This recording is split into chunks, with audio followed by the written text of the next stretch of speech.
Welcome to the final wager for this second battle of the 1990s, and as I feared, Fritz made some strange daily double wagers, and I have some work to do.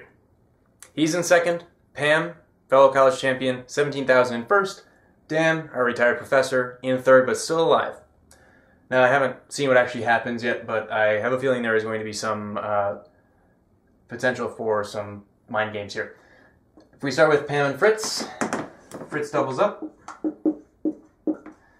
He will have 25,868, so Pam will need 25,869 to top him. 8,869 is going to be her lockout wager. Now, if she gets it wrong with that, she will be left with, oh boy, 8,131. So to stay above her, Fritz will need 8,132.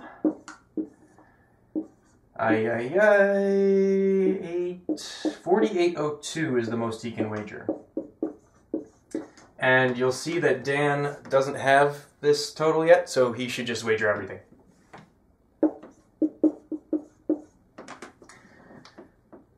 Now, for Dan and Fritz, second and third, if Dan doubles up, as he should, he will have 11,400. Gee, that was easy.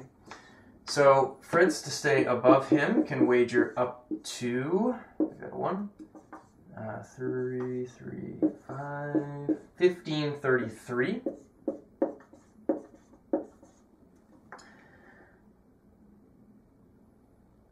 And that's what he'll do if he wants to stay above Dan. Now for rule number 3, if Fritz wants to cover a zero wager by Pam, their difference is a little bit more than 4,000, so he should be safe to do that. What is it exactly? 67, so 4,067. We'll get him up to 17,001 to cover a zero wager by Pam. Alright, now for the mind game portion. If Pam thinks that Fritz will go small with either of these, let's start here with the 1533 wager. If Fritz gets it right with that,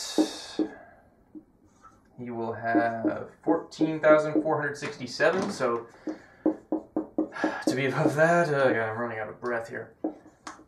Pam will need to wager at most 2532. And the alternative is if Fritz wagers this 4802 maximum, so as not to fall below Pam, he will then have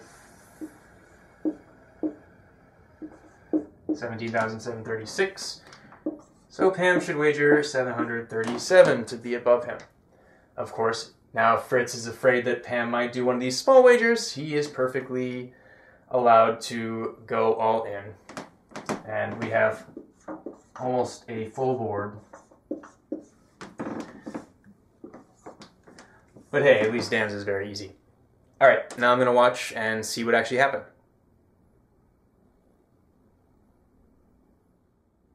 Wow, you certainly don't see wagers like that every day.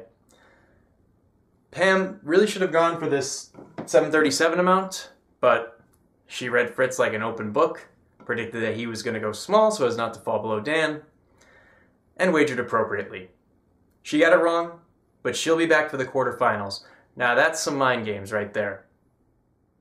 What's going to happen tomorrow? This whole thing is very unpredictable. I'm pretty psyched though. We'll see you then on the final wager.